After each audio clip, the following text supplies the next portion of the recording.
प्रभाग क्रमांक 16 येथील घनश्याम सोसायटीमध्ये दुर्गंधी ड्रेनेजचं घाण पाणी रस्त्यावर, नागरिकांच्यातून संताप। ड्रेनेजचं लिकेज काढून घाण पाणी रस्त्यावर येणं बंद न केल्यास संभाजी ब्रिगेडच्या वतीने करणार तीव्र आंदोलन, दिला इशारा। पंढरपूर शहरातील प्रभाग क्रमांक 16 येथील घनश्याम सोसायटीत ड्रेनेजचं घाण पाणी रस्त्यावर आल्यानं परिसरात दुर्गंधी सुटली।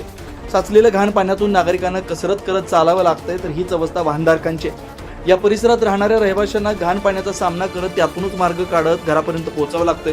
त्यामुळे हे घाण पाणी नागरिकांच्या घरात पोहोचलंय। या ठिकाणी इलेक्ट्रिक डीपी असून डीपीच्या आजूबाजूला मोठ्या प्रमाणात ड्रेनेजचं घाण पाणी साचलंय। हे पाणी रस्त्यावरून थेट खेळाच्या मैदानात घुसल्यानं या ठिकाणी विजेचा प्रवाह जर पाण्यात उतरला तर मोठी दुर्घटना होण्याची शक्यता नाकारता येत नाही। या ठिकाणी प्रभाग क्रमांक 17चे नवनिर्वाचित नगरसेवक लोकेश यादव तसेच संभाजी ब्रिगेडचे शहराध्यक्ष शनी महाराज घुले यासह पदाधिकारी व कार्यकर्त्यांनी भेट देऊन पाहणी केली। प्रशासनाने याचा विचार करून येथील रहिवाशांना दुर्गंधी आणि ड्रेनेजच्या घाण पाण्यापासून सुटका करावी अशी मागणी परिसरातील नागरिकांच्यातून होते। प्रभागातील संबंधित नगरसेवकांनी ड्रेनेजचं दुर्गंधयुक्त घाण साचलेल्या पाण्याचा बंदोबस्त करावा, लिकेज काढावं आणि नागरिकांना स्वच्छ रस्ता व परिसर उपलब्ध करून द्यावा, अन्यथा संभाजी ब्रिगेडच्या वतीनं येथील परिसरातील नागरिकांना घेऊन आंदोलन करणार असल्याचा इशारा शहराध्यक्ष शनी महाराज घुले यांनी दिला। प्रभाग क्रमांक 16 या ठिकाणी घनश्याम सोसायटी या ठिकाणी गेले 2 दिवस झालं चेंबरचं पाणी रस्त्यावर येऊ लागले आणि पाणी रस्त्यावर येऊन की पलीकडे एक डीपी लाईटचा, त्या डीपीच्या तिथे खाली पाणी गेलेलं आहे। नगरसेवक दुर्लक्ष करते आहेत। नगरसेवक निवडून आले आणि नगरसेवक आपले आपले कामधंदे करायला निघून गेले।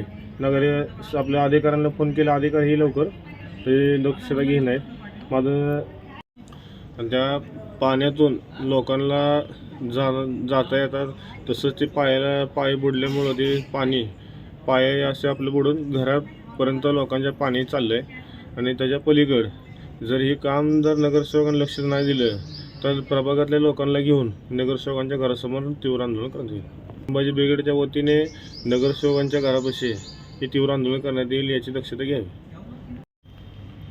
आणि ते पाणी आपलं डीपी जिथं लाईटचा डीपी आहे, डीपी पैसे 2 ते 2.5 फूट पाणी आहे। जर ते समजा लाईटची जर काही समस्या जर झाली तर समस्या झाल्या वायरमध्ये ते कामच करता येत नाही, तर रिस्क घेऊन कोण काम करणार? जर उद्या काय बरोबर झालं त्याला कोण जबाबदार राहणार? जर पाण्यामध्ये जर करंट जर उतरला, जर प्रभागात त्या शेजारी लगेच ते थोडं मोकळं मैदान आहे, तर समजा करंट जर त्या पलीकडे जर पोरांना किंवा लहान मुलांना जर काय झालं तर त्याला जबाबदार परत कोण राहणार?